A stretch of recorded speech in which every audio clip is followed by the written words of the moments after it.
तर इथपर्यंत आपण बघितलं होतं. ठीक आहे, हा आपण फॉर्म्युला टाकला होता एवढा, बरोबर ना, हेच चाललं होतं ना. 95%, याच्यातून मिळाला हा पी मिळाला 19/20, यातनं क्यू मिळाला 1/20, एन मिळाला 3, पहिल्या कंडिशन तुम्हाला एन दिलेला आहे 3, यातनं हा बायनॉमियल डिस्ट्रीब्युशन झाला म्हणून लिहिला B3, 19/20, आणि हा आपला पीचा फॉर्म्युला. त्यात आपल्याला काय म्हटलेलं आहे, पहिला काय म्हटलं, नन. ठीक आहे, नन म्हणजे काय, x इक्वल टू 0, इथं होणार x इक्वल टू 1, इथे x इक्वल टू 2 आणि इथे x इक्वल टू 3. ठीक आहे, म्हणजेच काय म्हणतो इथं परत पहिला x इक्वल टू 0, तेव्हा पुट केला, 3C0 म्हणजे मिळणार 1, कोणताही नंबर रेस टू 0 हा पण मिळणार 1, आणि हा राहिला काय 1/20 रेस टू 3, म्हणजे हा झाला तुमचा आन्सर. ठीक आहे, तसंच बाकीचं काढाल 1, 2 आणि 3 साठी जमेल मला वाटतंय, काय अवघड नाही. कराल का? अंकिता, जुनेद, साक्षी, श्रद्धा, श्रुतिका.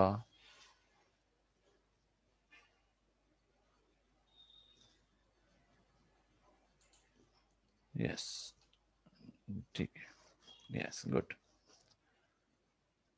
ठीक आहे जुनेद, जमेल का नाही, कळलं का?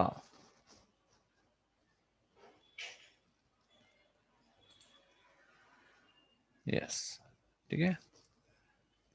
आता नेक्स्ट एक्झाम्पल या टाईप मधला मला वाटतंय हा शेवटचा एक्झाम्पल आहे. ठीक आहे, एकदम सिंपल टॉपिक आहे. तुम्हाला पेपरला पण मला वाटते जास्तीत जास्त 4 किंवा 6 मार्काला क्वेश्चन असतो फायनल एक्झामला. ठीक आहे, पण हातचे मार्क आहेत, हे मार्क घालवायचं नाही, हे 6 मार्क तुमचे फिक्स असले पाहिजे. ठीक आहे, आता काय बघा, find the probability of throwing at most 2 6s in 6 throws of a single die. ठीक आहे, म्हणजे काय म्हटलं बघा तुम्हाला, आता ॲटमोस्ट 2 6s, टोटल किती वेळा टाकलाय, 6 थ्रोज. एक डाय टाकला की तुम्हाला त्यात काय मिळणार, 1 2 3 4 5 6 यापैकी काहीतरी एक मिळणार. असं तुम्हाला काय म्हणतं, तुम्ही 6 वेळा टाकलाय, तर तुम्हाला काढायचं काय, ॲटमोस्ट 2, म्हणजे जास्तीत जास्त 2दा 6 पाहिजे असं आपल्याला फाइंड करायचं आहे. तर यासाठी पहिला मला सांगा एन किती आहे, आणि मग आपण बोलूया की पी किती आहे. बोला, एन किती आहे. क्वेश्चन मध्ये तुम्ही कन्फ्युज जरा होत असता, ते जरा टाळायचा प्रयत्न करा.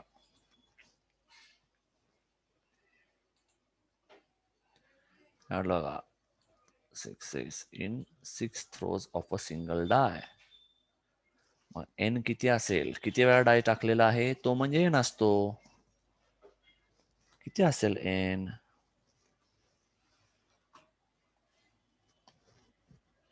6.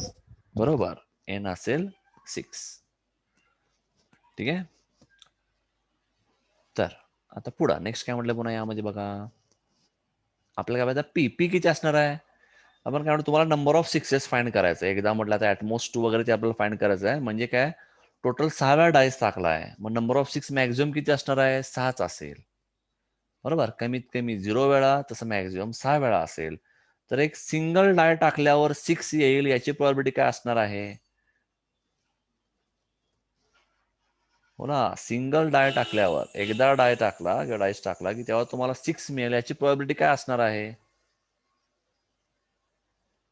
सोपं आहे बाळांनो, आपण एकदम स्टार्टला पण बघितलं होतं, सांगितलं होतं स्टार्टलाच एकदम. एक डाईस टाकला की त्यात total number of sample space काय असणार, त्याला आपण म्हणतो एस. तो काय काय असतो त्यामध्ये, 1 2 3 4 5 6, म्हणजे आपण लिहिताना असं लिहित असतो. ठीक आहे, यातलं तुम्हाला काय म्हटलं आता, प्रोबॅबिलिटी की काय, सिंगल साठी बघतोय आपण. याचं प्रोबॅबिलिटी काहीतरी, हे जे तुम्ही डाईस टाकलंय तो 1 आहे, याचं प्रोबॅबिलिटी काय असणार आहे, सॉरी 6 आहे, याचं प्रोबॅबिलिटी काय आहे, 6 एकच आहे ना.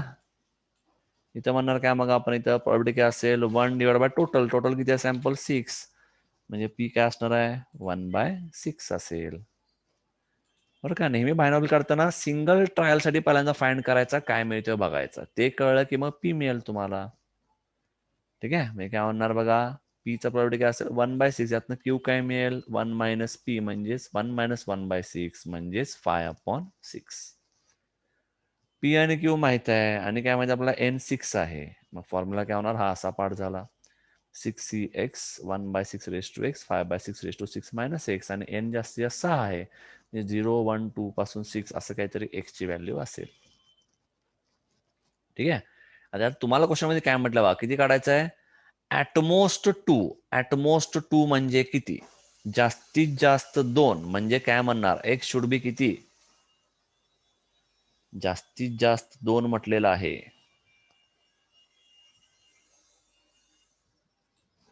बोला लवकर लवकर, ऍटमोस्ट 2 म्हणजे किती, 0 1 2. बरोबर, म्हणजे x less than or equal to 2 म्हणजेच 0 1 आणि 2. व्हॅल्यू पुट करूया यात, एकदा एक्स टाकला 0 म्हणजे होणार 6c0 1/6 रेस टू 0 आणि 5/6 रेस टू 6 मायनस 0, इथं 1 टाकला इथं 2 टाकला, 6c0 म्हणजेच मिळतो आपल्याला 1. कोणत्या नंबर रेस टू 0 झाला 1, हा झाला 5/6 रेस टू 6. 6c1 म्हणजे मिळाला 6, हा 1/6 रेस टू 1 लिहिला इथं, हा 5/6 रेस टू 5. इथं परत काय, हा सॉल्व्ह केला 6 फॅक्टोरियल 2 फॅक्टोरियल 4 फॅक्टोरियल 1/6 चा स्क्वेअर. पुन्हा काय म्हणा, तर हा झाला 5/6 रेस टू 6, या 6 ला 6 कॅन्सल, हा झाला 5/6 रेस टू 5. इथे काय होणार 6 फॅक्टोरियल म्हणजे काय 6 इंटू 5 इंटू 4 फॅक्टोरियल, आणि परत 2 इंटू 1 म्हणजे 4 फॅक्टोरियल, आणि वरचा कॅन्सल, राहिला एवढाच पार्ट. ठीक आहे, म्हणजे पुन्हा काय होणार त्यामध्ये आता, परत 5/6 रेस टू 6, हा 5/6 रेस टू 5 प्लस काय होणार बघा, आता हा 2 1 जा 2 3 जा, म्हणजे काय होणार 3 इंटू 5 15 इंटू 1/36. बरोबर, या सगळ्यातनं 5/6 रेस टू 4 कॉमन निघतोय, म्हणून आपण 5/6 रेस टू 4 कॉमन काढला तर इथे काय राहतोय 5/6 चा स्क्वेअर, इथं 5/6 प्लस 15/36. डिनॉमिनेटर सगळ्यांचा 36 ठेवूया, म्हणजे काय करणार इथं बघा आता, हा माहिती झाला 25/36 5/6 15/36. सो पडा म्हणून सगळ्या डिनॉमिनेटर कॉमन ठेवा 36, म्हणजे इथं 25 आहे तसा इथं 6 ने मल्टिप्लाय करावं लागेल, म्हणजे काय मिळाला 25 प्लस 30 प्लस 15, बरोबर, अपॉन 36, म्हणजे काय मिळेल हा 70 अपॉन 36. पुन्हा भाग जातोय याचा बघा, किती जातोय 235 जा 218 जा असं म्हणता येईल, किंवा त्याला असं म्हणूया आपण 7/3 इंटू 10/12 कसंही म्हणा. ठीक आहे, पुन्हा इथं काय दिसतंय, हा 5/6 रेस टू 4 आहे, यालाच परत काय म्हणू शकतो बघा, इथं 2 5 जा 2 6 जा म्हणजे झाला 5/6. 5/6 रेस टू 4 5/6 रेस टू 1 झाला 5/6 रेस टू 5, आणि हा 7/3 आहे. तसं कळलं का?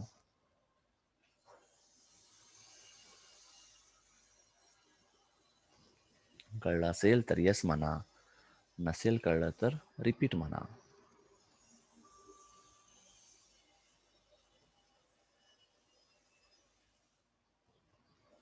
बोला लवकर लवकर लवकर. अंकिता, जुने, साक्षी, श्रद्धा, श्रुतिका.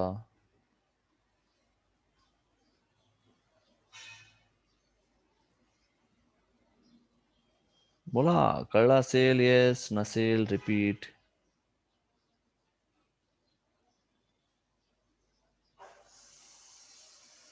आहात ना सगळे, दिसत तर आहात सगळे.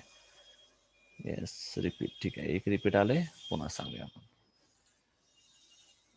ठीक आहे, बर, तर मला वाटतंय तुम्हाला डाऊट पुढून असणार, पण तरी पण बघूया इथं. ठीक आहे, पी इज इक्वल टू 1/6 कळला असेल, कारण काय म्हणतो आपण एका डायसाठी बघा 6 आला, हे 6 म्हणजे काय होणार आहे 1 2 3 4 5 6 एवढे 6 नंबर असणार, एक डायस टाकल्यावर त्यातला आपल्याला 6 पाहिजे, म्हणजे एकच नंबर 6 पैकी, म्हणून प्रॉपर्टी आला 1/6. क्यू मिळाला 1 मायनस पी म्हणजेच 1 मायनस 1/6 म्हणजे 5/6 झाला. तसंच काय म्हणणार पुन्हा यामध्ये आता फॉर्म्युला टाकला, इथं हा फॉर्म्युला असा मिळाला, त्यात तुम्हाला काय म्हटलंय ॲटमोस्ट टू म्हणजे जास्तीत जास्त 2, म्हणजे 2 पेक्षा लहान 0 1 2 किंवा 2 पण झालं, म्हणून काय आपण 0 1 2 साठी यात टाकला 0 एकदा, एकदा टाकला 1, एकदा टाकला 2, तो मिळेल आपल्याला, असा पार्ट मिळाला. ठीक आहे, आता 6g0 म्हणजे मिळतो आपल्याला 1/6 पण मिळतो 1 आणि हा 5/6 होणार. इथे परत काय हा 1/6 आहे तसा हा 6 झाला लिहिला आहे तसाच. 6ला 6 कॅन्सल म्हणजे हा झाला 5/6 इथं 5/6 इथं हे सॉल्व्ह केलं मिळाला असा पाठ. हे कळला असेल ना. 6 फॅक्टोरियल म्हणजे काय 6 × 5 × 4 फॅक्टोरियल.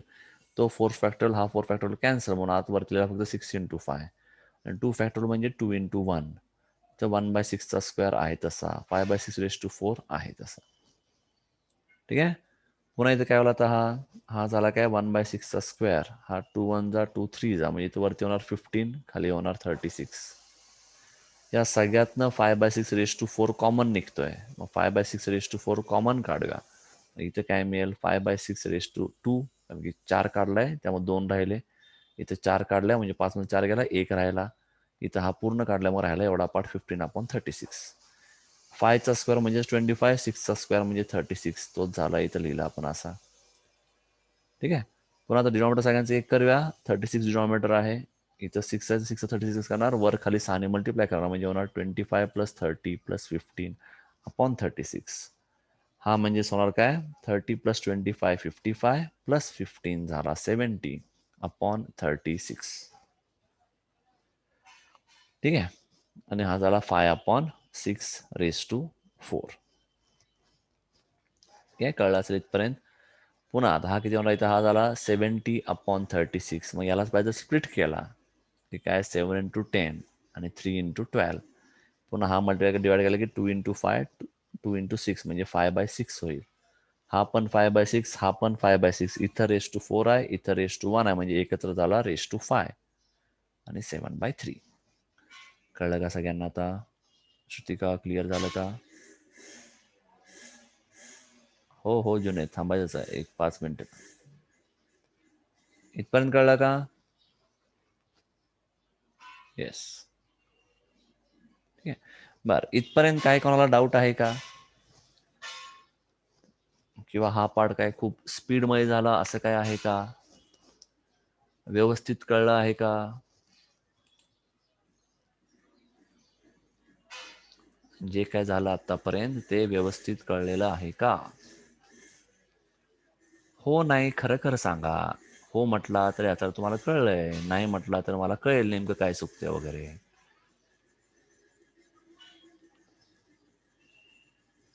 बोला लवकर. येस थोडं फास्ट झालंय. ठीक आहे. बरं आता काळजी करू नका जरी फास्ट झाला असेल तर. आता मी हा पार्ट जरा लवकर कव्हर केलाय जेणेकरून ज्यांची एक्झाम आहे त्यासाठी आता केलेला आहे.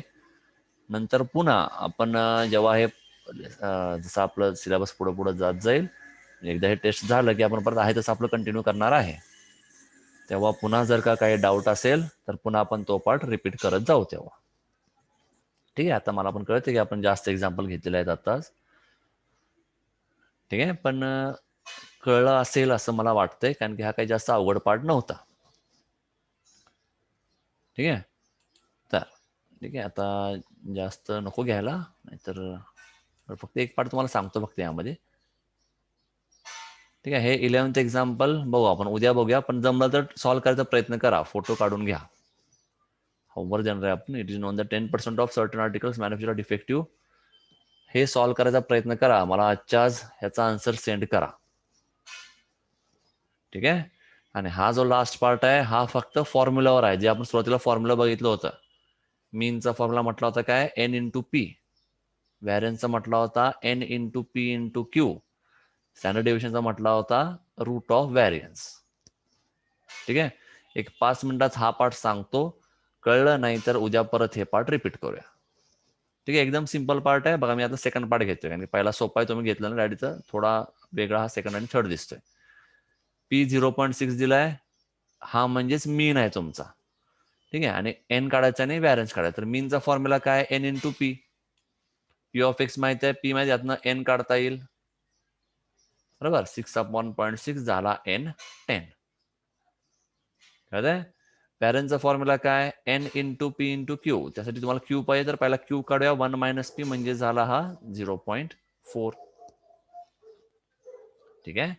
आता व्हॅरियन्सचा फॉर्म्युला काय तर npq म्हणून काय म्हटलं आपण इथं हे व्हॅल्यू पुट करूया.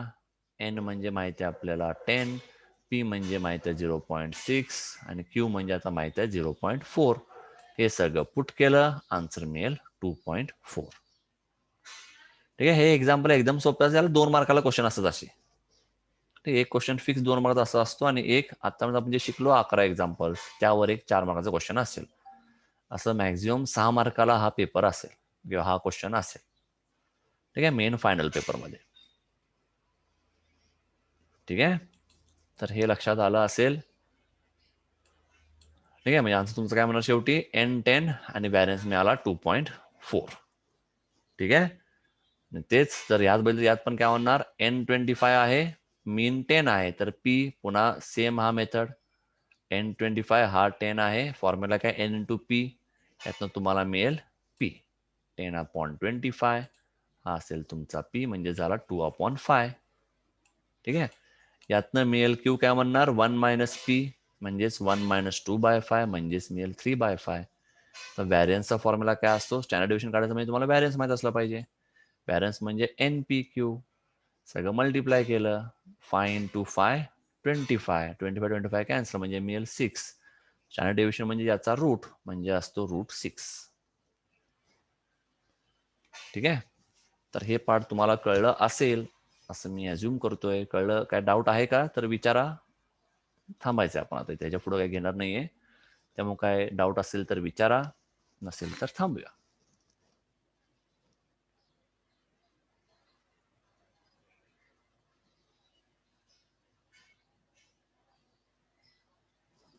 यात काही डाऊट आहे का किंवा सगळं कळलं असेल तर येस म्हणा, नसेल तर नाही कळलं असं टाईप करा काहीतरी. ठीक आहे. तर आज पुन्हा जरा होमवर्क म्हणून हे सगळे एक्झाम्पल्स पुन्हा बघा. ठीक आहे. आणि ते जे 11th एक्झाम्पल आहे याचा आन्सर मला आजच्या आज पाहिजे. ठीक आहे. हे आजच्या आज सेंड करायचा प्रयत्न करा. ठीक आहे. तर मला वाटत नाही कोणता यात काय डाऊट असेल. या पूर्ण टॉपिकमध्ये तुम्हाला एकच एक्सरसाइज आहे 8.1. त्यानंतर डायरेक्ट मिसलिनियस एक्सरसाइज आहे. त्यामुळे जेव्हा काही तुम्हाला वेळ मिळेल तर हळूहळू मिसलिनियस एक्सरसाइज सॉल्व्ह करायला चालू करा. ठीक आहे. आता टेस्ट असल्यावर मी काही तुम्हाला लगेच सॉल्व्ह करा म्हणत नाही. पण ज्यांचं टेस्ट आहे त्यांना प्रॅक्टिसला बरंच पडेल मिसलिनियस सॉल्व्ह केलं तर. त्यामुळे तेही सॉल्व्ह करायला काही हरकत नाही. ठीक आहे. तर आज